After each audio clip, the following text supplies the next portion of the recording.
All right. Hello, everyone. Thank you so much. And it's an honor to have this session recognized as a best in track. I was not expecting that, but in a lot of ways, I also feel the pressure of this as well. But I am happy to share with you some things that I have done and that I am still foreseeing to do. And it includes a lot of good information, and I hope you gain some ideas and we do have some opportunities for you to kind of get the synapses firing in the brains as well as to how you could use microlearning. So let's just go ahead and get started. So the session is Bite by Bite, feeding an instructor's appetite for improvement through microlearning. And my name is Melony Shemberger. And let me see. That's right, you got to click. Sometimes I get my platforms a little confused. So just to share some information about me so that way you know who I am, because I'm not in Florida, but I am a professor of journalism and mass communications at Murray State University in Murray, Kentucky. We are on the western side of the Commonwealth, about 2 hours and some change northwest of Nashville. So that might give you some indicator as to where I am. In addition to teaching, I am also the assessment coordinator for my department's undergraduate programs. We have 5 of those, and so I oversee a lot of their assessment activities and try to encourage them to consider other ways of doing some things in their classes. The Faculty Development Center at Murray State University is my second academic home. I really have taken I guess a full attraction to that center ever since I came to Murray State in 2013. And it's a place where I go to learn from my colleagues across campus. It's also where I share many of the ideas and activities and things that I do in my classes that I think could inspire other faculty to do. I also served a brief time as director of the FDC at Murray State. So I have so much appreciation for everything that our instructional designers do. I also have an instructional design degree, but still they get to do this work day in and day out. So I'm very fortunate to be a part of the FDC as well. We use Canvas here at Murray State University. So I am a Canvas certified educator. I achieved that accomplishment in 2021. I also serve as a facilitator in the Canvas Certified Educator Program. It's a set of courses that those who use Canvas can go through to improve their pedagogical knowledge about ways to use Canvas, whether in a fully online class or as a supplement to their face-to-face course. So I've been in higher education for 19 years.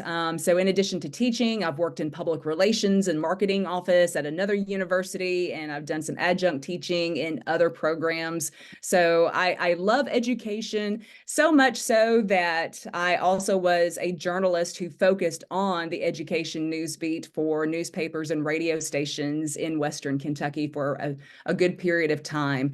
I am also a Quality Matters Master Peer Reviewer on both the higher ed and K through 12 tracks.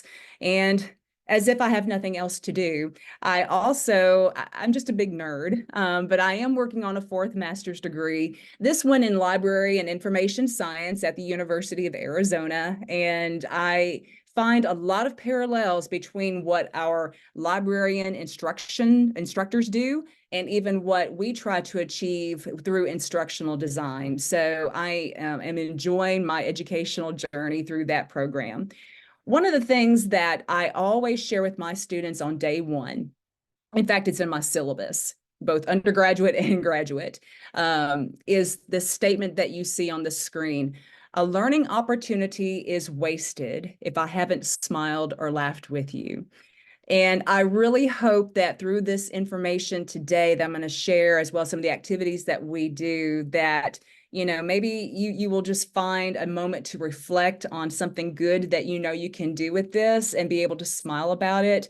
But you never know as to what we might see together and learn together that can also make us chuckle and smile and laugh. So I'm so glad you're here, and we're going to go ahead and kind of plow forward some more. That gives you some information about me. When we say microlearning, we often think about that maybe in a corporate setting, or we might even think about what we're doing for our students. But you know what? It is a great fit when we're trying to determine how do we develop opportunities for our faculty. So faculty development in higher education, it's no longer limited to synchronous in-person workshops, sessions, presentations, and I love going to those.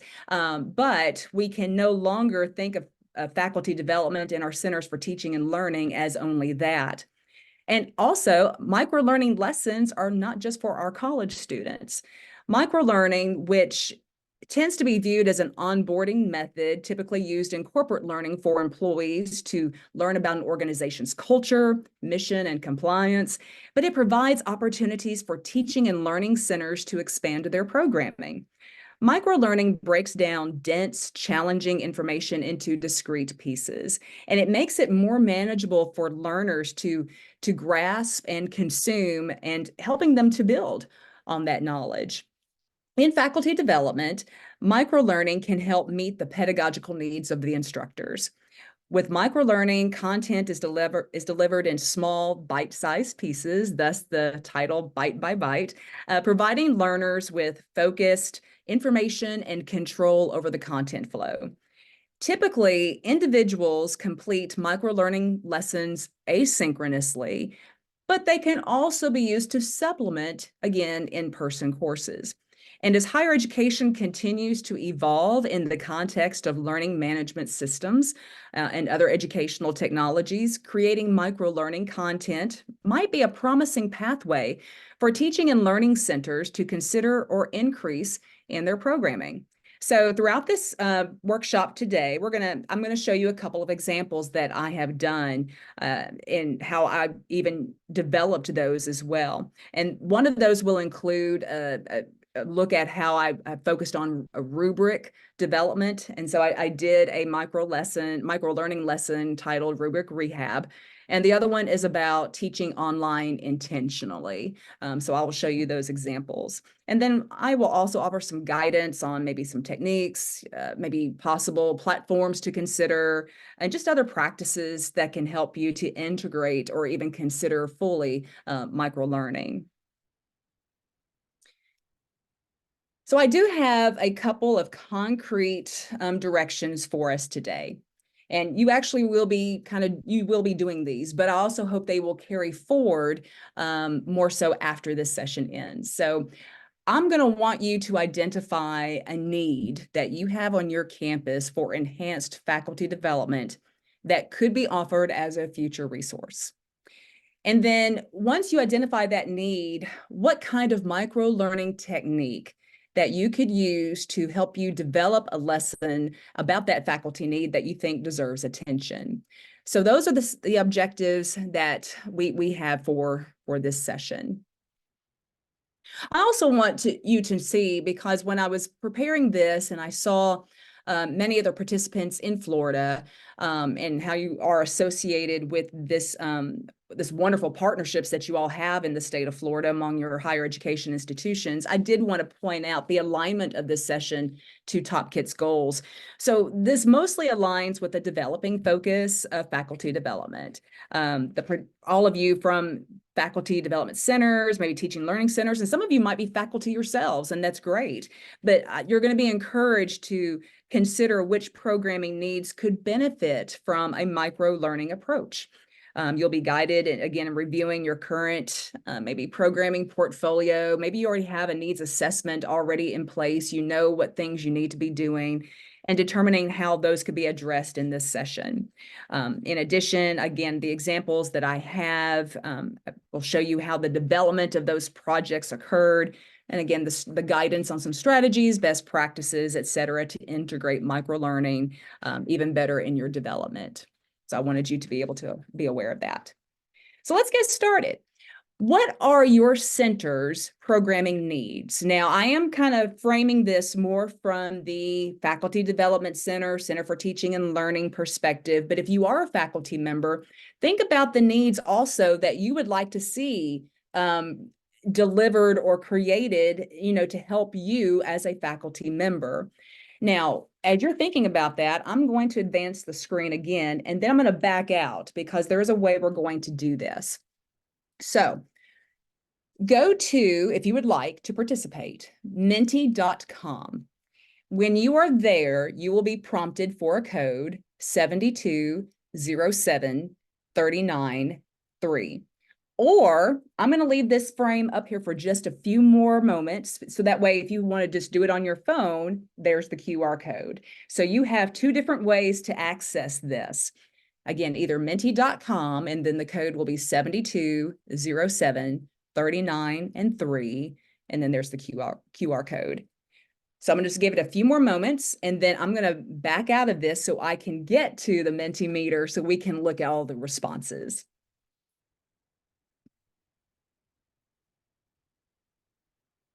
Okay, I'm going to back out. I'm going to change tabs now.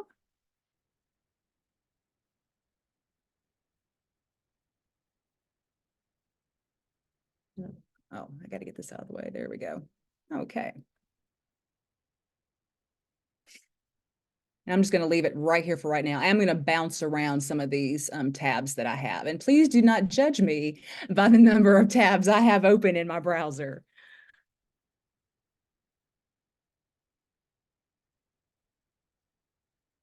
I can tell a lot of AI, yeah, which is great. I love AI, and I've used ChatGPT in my classrooms, particularly when I do discussions, and then I also use it to help me when I'm stuck on something. But let me just kind of mention some of these. So we do have some AI literacy and AI teaching strategies. I can see some great microlearning opportunities there. Best practices within the LMS. That's wonderful. I'm going to mention that later in my presentation, and I'll tell you why. And I like this, time-saving techniques. And that could come from a number of different perspectives. So I will say this in advance, the examples I have to share with you do address more of the pedagogical components in faculty development, but we all know that faculty development includes other topics. So don't think that this has to really pertain necessarily to the instructional aspect. Maybe there are other concerns or issues on your campus that your center addresses, and somehow you feel like maybe microlearning could be the approach to address those. Authentic assessment, I like that. That's a great one. Ooh, facilitator over lecturer. That's interesting. Student engagement in online courses. Yeah, that's a great one. That's a great one. Developing effective lecture content for online courses. Excellent teaching strategies, diversity practices. Absolutely. Yeah, these are wonderful, wonderful. I do want to do a present real quickly just to make sure I'm not missing anything, because sometimes see, that's why I wanted to do this. Pedagogy. RSI, that regular and substantive instruction. Yes, absolutely. I think that's really important. Humanizing online learning. That's a great one. Quality matters. Yes, that's on my list of things to do for microlearning opportunities. So we have got some great ideas here. And perhaps you put in an idea, but you saw somebody else's. That's great too. You can even write that down as something for you to consider as well, especially when we move through the next part of this session. So I'm going to go ahead again and back out. Good. Excellent ideas. Thank you so much for sharing these. And now I'm going to go back to the slide deck, and there we go. All right. So now you have some ideas. That's great. So we want to now think about, okay, I have ideas. Microlearning could be the opportunity, but why? Why should it be, maybe? So as I mentioned, traditionally, faculty development and teaching and learning topics, those often are presented or conducted in synchronous in-person courses, maybe even web-based trainings, but those can sometimes maybe overstrain or maybe even bore individual learners. It's possible. Additionally, it always competes with research for faculty and just other time commitments. We have many faculty on my campus who would love to attend various sessions, but they can't because maybe they are teaching, maybe they're at a conference, maybe, right? So this is something to consider. So microlearning, in contrast, provides short and pretty much informal, although it can be maybe a little formal, but basically it might be informal, web-based, still web-based learning modules or just some small lessons that can be accessed self-determinately. So basically the faculty member makes the decision to access that. So they can be accessed that way, and they can be aggregated or even shared based on individual preferences and topic, place, and time. Microlearning is based on insights from cognitive science on the limits of the working memory.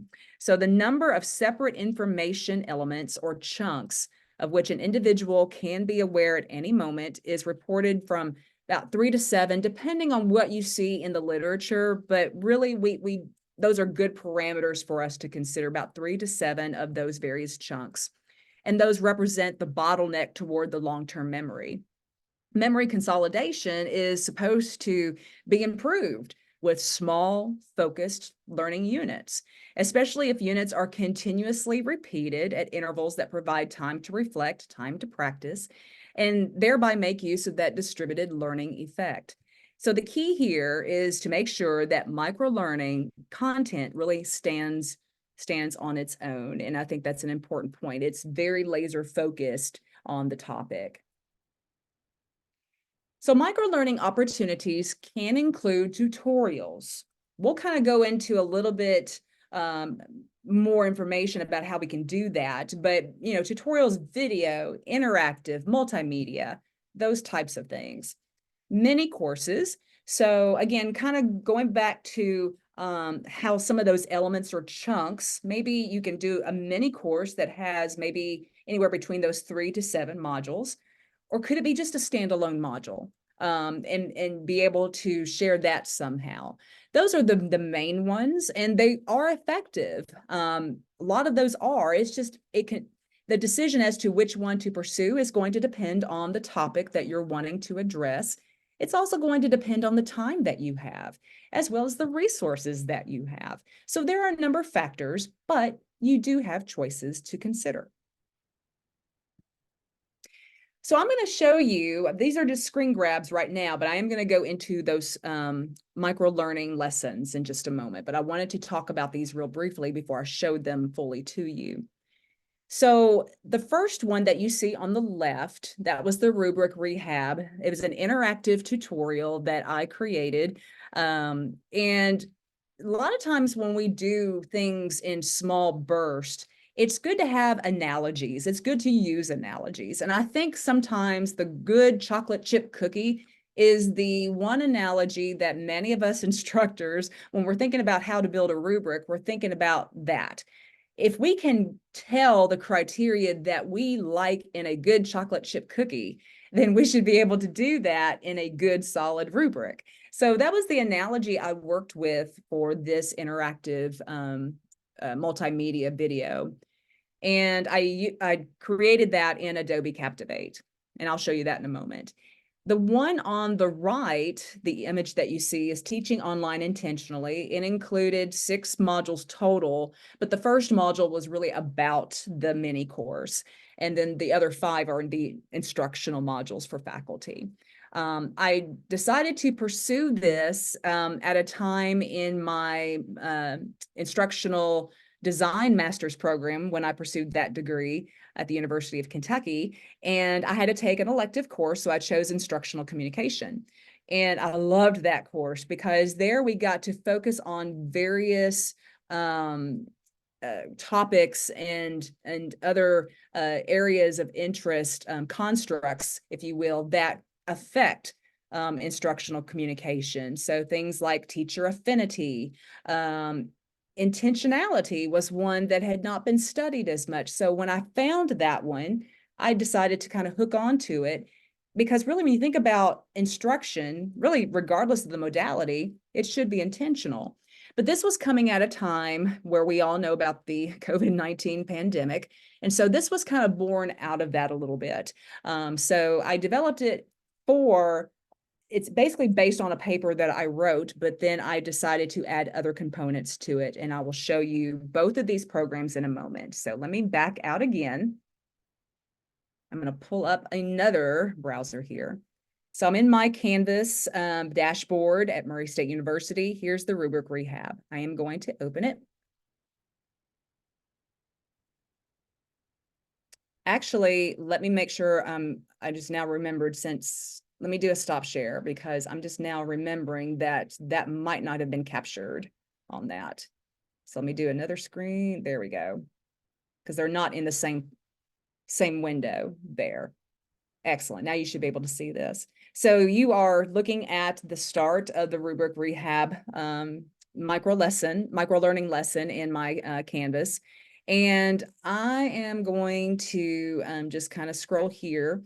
It just tells the instructor what it's about. It kind of gives that attention grabber there. Have you ever eaten a good chocolate chip cookie? And then it goes on to describe that, asking those questions. Why was the cookie good? What were those factors? Well, if we can have that same idea, then you can establish a solid rubric asking basically similar questions. And it kind of describes what's in it for them. So if you go through this brief tutorial, you'll be able to hopefully start applying those to build that rubric that can assess a student's work more meaningfully. And like I said, I used Adobe Captivate for that. So I provided also the rubric little rehab button. I created that little video button. And it's just housed in one module, but here is the link to that interactive video. It might take a moment for it to load since we are transmitting this. There we go. I'm going to do a stop share again. I apologize. I don't think I clicked on the sound for this when I did that. So let me do it again. Share sound. There we go. And share. So I'm going to play some of that for you, and I'm going to navigate it from here as well.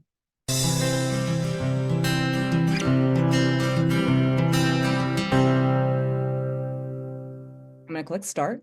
You have been chosen to judge the annual chocolate chip cookie contest. Congratulations! Serving as a judge for this community event is important. You will taste numerous cookie entries. You will need to figure out how to assess each cookie. You could separate cookies by their appearance and texture, but there might be other criteria or characteristics that you would want to assess in a cookie. How do you ensure that all the entries are judged fairly? How do you help the bakers to improve their cookies for a future contest? Trying to determine how to judge the overall quality of a cookie is similar to the challenge that an instructor faces when determining the overall quality of a student's assignment. When you don't have a rubric to help you judge as objectively as possible, the cookie crumbles. By the end of this training, you will be able to identify parts of a rubric. You also will be able to apply the rubric elements to a student assignment. And you will be able to create an effective rubric using the rubric tool in the Canvas learning management system. So then there's a time for the faculty member to kind of, just reflect or sketch on a piece of paper, what basically kind of a rubric, what would their rubric include? And so it's just a moment for them to pause. I'm going to go ahead and click next though. Although you drafted a rubric, let's look at an example that you could use to judge many chocolate chip cookies. You will be able to mark the quality of a cookie according to the characteristics listed on the left side of the rubric. You will assign a rating based on the description that you find to be appropriate for the cookie. Take a few moments to study this rubric. In the next couple slides, the main parts of a rubric will be discussed. Click next when you are ready. I'm going to go ahead and click next. An effective rubric contains 4 main parts. First is the task description. Second, the characteristics. Third, the level of mastery. And fourth, description of the characteristics. Let's explore each part in greater detail.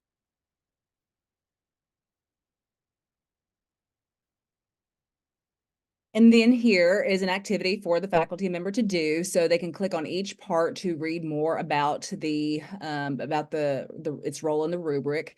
And it's just a tab like that. So I'm going to go ahead and continue on.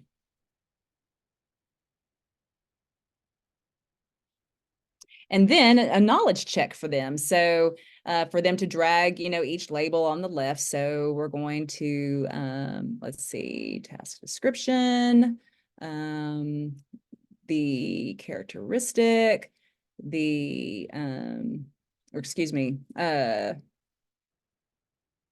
level of mastery right here. Task description actually should go up here.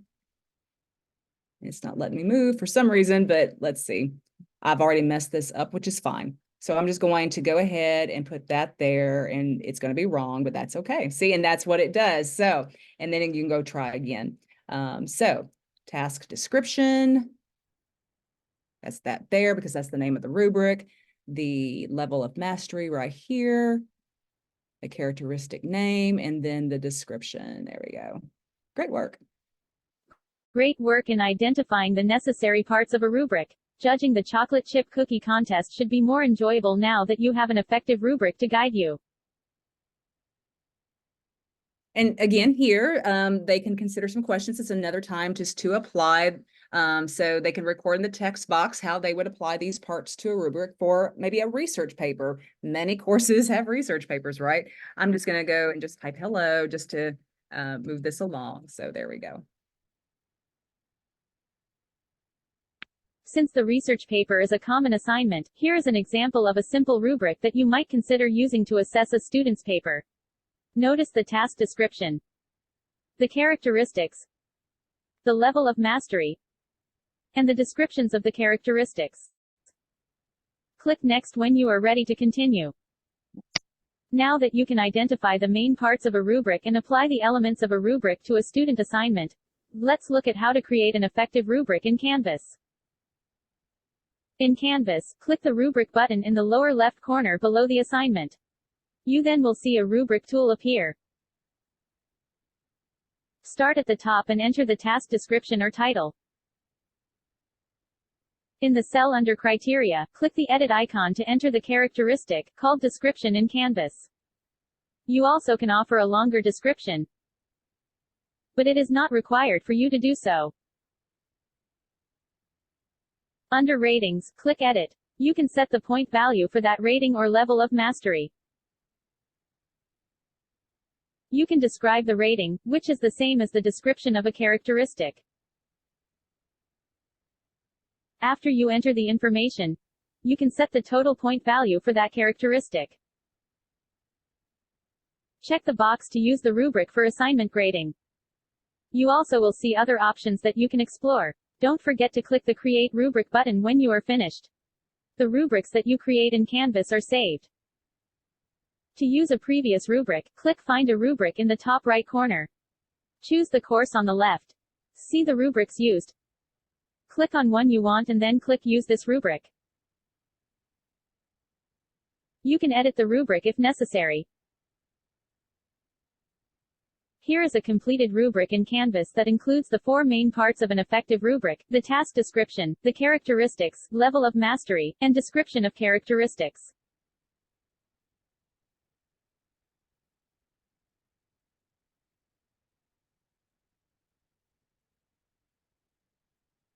You did it! You tasted many chocolate chip cookies and selected a winner. More importantly, you gained the value of using a rubric.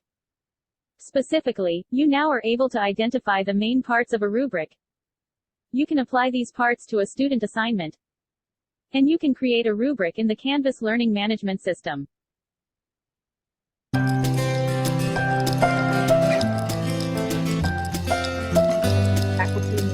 Parts of a rubric again, they can click on that, and then they can also view a Canvas rubric resource that's also included.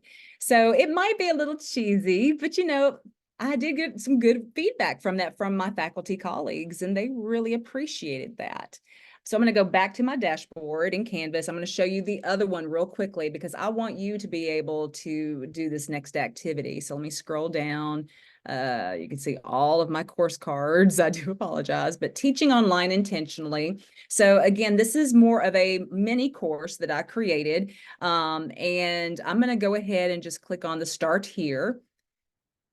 And it goes through a course introduction. It goes through page by page. I'm not going to walk it all for the sake of just to, for brevity's sake, really. But let me go to the modules so that way you can see what all was included. So a module that was about this course, so that way they can see that. And then basically an introduction to intention. You know, what is intention? So there goes through an overview. In each module, there was an overview, learning guidance and content provided, a discussion that they could complete if they would like, as well as the assignment. Yes, each one of these did have some assignments, and then a summary. So each module had that. So that was an introduction to intention. The second module was using learning objectives to reflect intention. So this walked faculty through how to write effective, clear, measurable, observable learning objectives. Module 3 was about designing assignments that demonstrate intention. So this walked them through applying the TILT method in purpose, purpose of task, and then the task instructions, and then the criteria for success. That's part of the TILT model. The fourth module about creating rubrics to support intention in assessment. So it included some of that information that you just saw in the interactive multimedia video. And then module 5 was about integrating the right technology to reinforce intention of lessons, to make sure that are we aligning our technology to everything else that we have done. So everything was scaffolded in this mini course. And if they completed the entire course, they did receive a digital certificate for completing this course that they could include in their performance evaluations that faculty still have to do every year. And there's a survey for them to complete if they would like. So I'm going to get out of this. I'm going to do a stop share so that way you can make sure we're watching then the slide deck again. Go back. So I did not, even though I got the feedback, I did not analyze it or anything like that. But what I can tell you is that the interactive video on rubric creation, faculty preferred that more. I received way more feedback on that than I did the mini course. It was all positive on in both efforts, but they really liked the succinctness of that video. They liked the analogy. It was something they could relate to. And that gave me lessons for what I plan to do in the future, even with other micro-learning opportunities. So there are some techniques and practices, you know, just like we help faculty to understand that the technology choices you make are critical because they need to align with everything else in our lessons. It's the same thing here. So I do believe that technology is critical for microlearning, and we do need to choose our tools wisely. So that involves some great planning. So with video, there are a number of ways to do it. So you saw what I did with Captivate, and I'm sure many of you know how to use that as well. But you know, you can also produce those through Camtasia, and then or produce tutorials through Camtasia, I should say, and then adding in interactive elements there. If you wanted to do mini courses, the learning management system is still great, but maybe a department has a web page or maybe an internal web page of sorts. Maybe they do more on their intranet. So maybe that could be an opportunity. I put LibGuides. Now, when I helped directed the Faculty Development Center a few years ago, at that time, they were under the direction of our university libraries. And I used LibGuides. I fell in love with LibGuides. So I wish I had access again to LibGuides because I would do more in that. I thought it was a great way to house, organize a lot of that information. So that could be a possibility. Maybe just one module. And again, if so, the same options, your LMS, the web pages, if that's appropriate, and LibGuides as well. So it's really considering the technology aspect to that. And of course, bottom line, brevity. So what I also learned from my micro-learning endeavors was that faculty needed something to address a need and to do it rather quickly. They love the course on teaching online intentionally, yes, but at the end of the day, how to do something in Canvas with the rubric, how to even just think about the things that go into a rubric, that's what they needed, and they needed it like that. So brevity is really key in this. So planning microlearning. So remember in the Mentimeter, you identified some programming needs that you are considering maybe for microlearning. Let's start planning those out a little bit. We've got a little bit of time. So what I'd like for you to do, I'm going to let me go back. There we go. Let me get out of this. And now, there we go. I'm going to copy this link. I'm going to paste it into the chat, but you can also do the QR code. This will take you to a Padlet.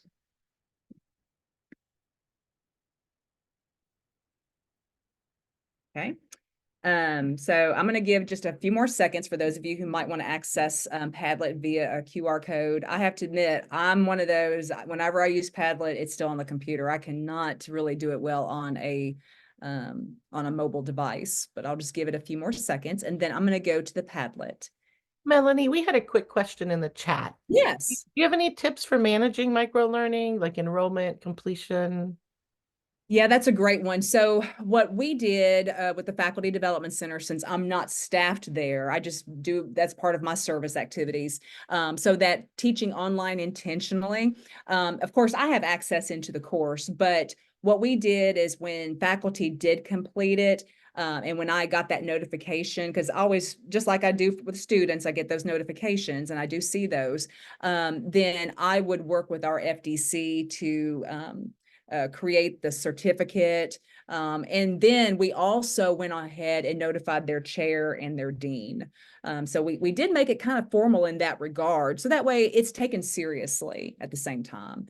But for anything more elaborate, I don't know. And that's part of my journey that I have that I'm going to talk about in just a moment. So, but those are things I'm also thinking through. Hope that helped. I'm going to go over here to Padlet. So what I'd like for you to do, if you'd like, is all of you should be able to access this. If not, let me know, but you should be able to post. So identify that need that you mentioned in the Mentimeter. What's the microlearning technique that you might be considering for it at this time? And is there anything to consider that you're like, in order to do this, I need this, whether it's time. If you're wanting to do Captivate, but you don't have the license to do that, maybe that's something you'll have to purchase, thinking about those things. So we're just kind of planting the seeds for planning right now. So I'm going to give it a few moments and just think rapid fire at the moment. Don't, just to be able to get some ideas out of there.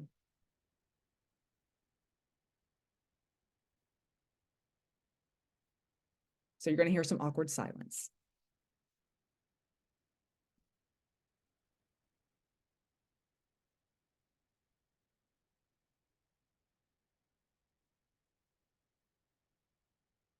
And I'll check chat again. I probably should have been doing that better too.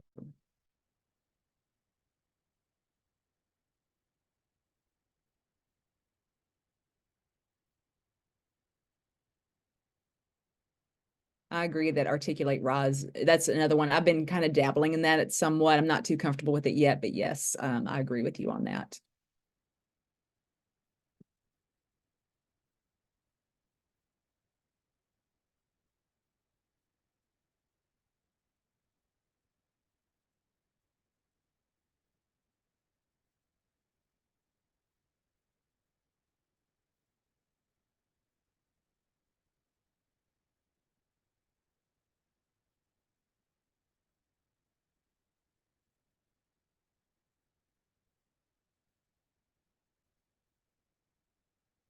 Got some great programming needs listed already.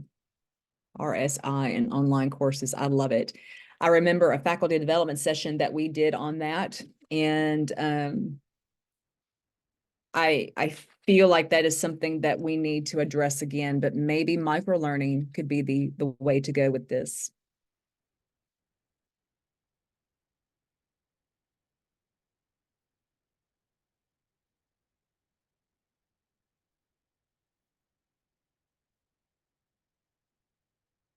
Facilitating active learning sessions.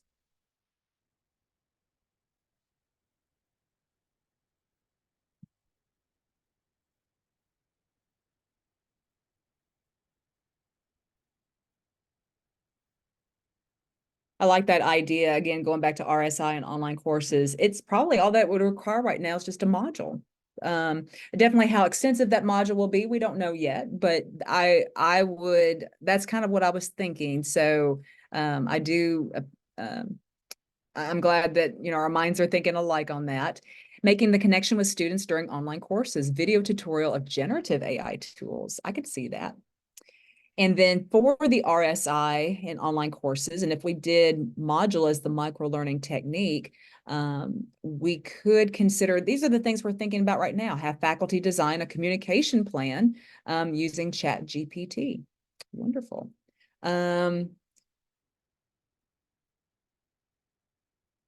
And then making the connection with students during online courses, video tutorial of generative AI tools. Very good. AI literacy for faculty. And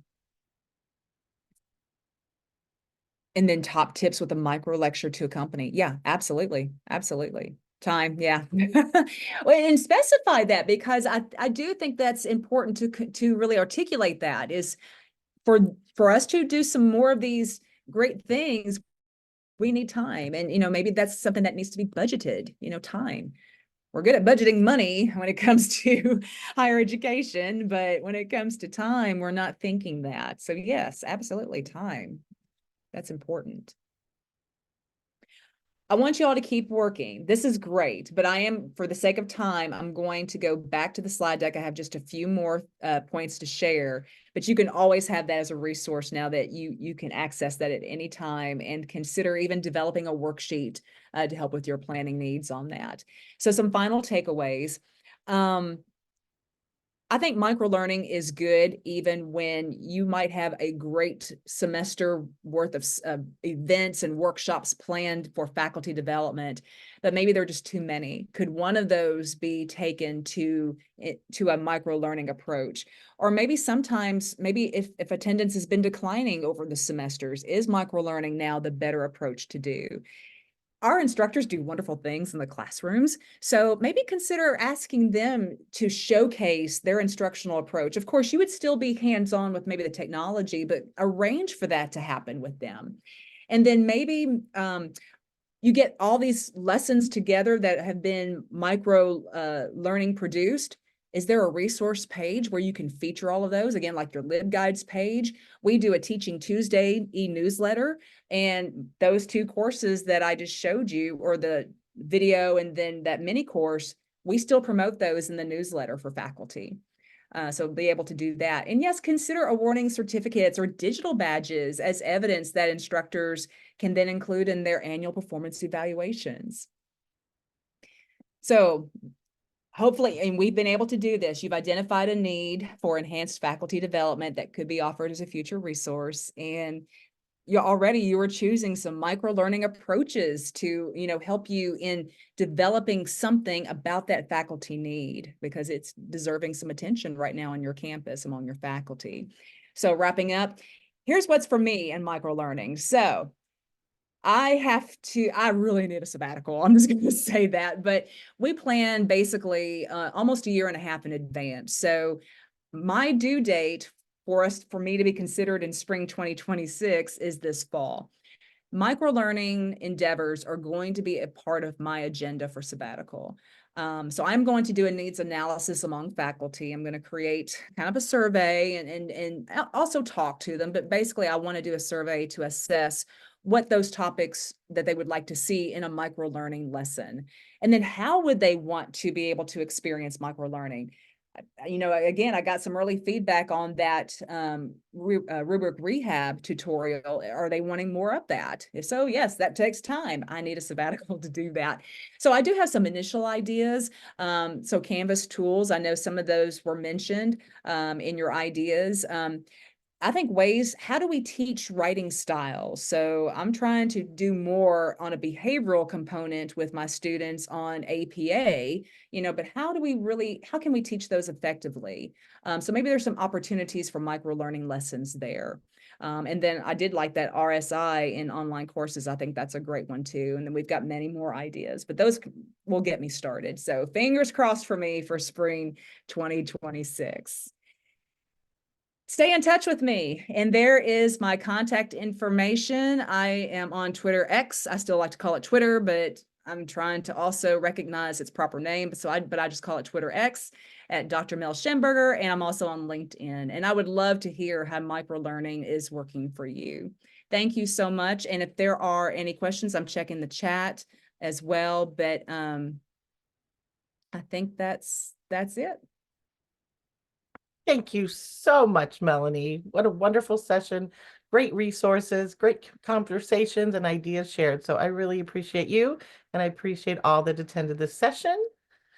Right now, we're going to transfer over. I will give you the game code. If you haven't found the game code yet, I had to put it in chat, but here it is. It's seamless_improvement. And basically from 1:55 until 2 o'clock, we are going to take a session break. While that is happening, I am going to be in here getting our next presenters up and running. So thank you all so much. And we will see you at 2 o'clock in the next runs of sessions. And again, thank you so much, Melanie. We really appreciate your time and all your knowledge that you just shared. Truly appreciate it. Thank you.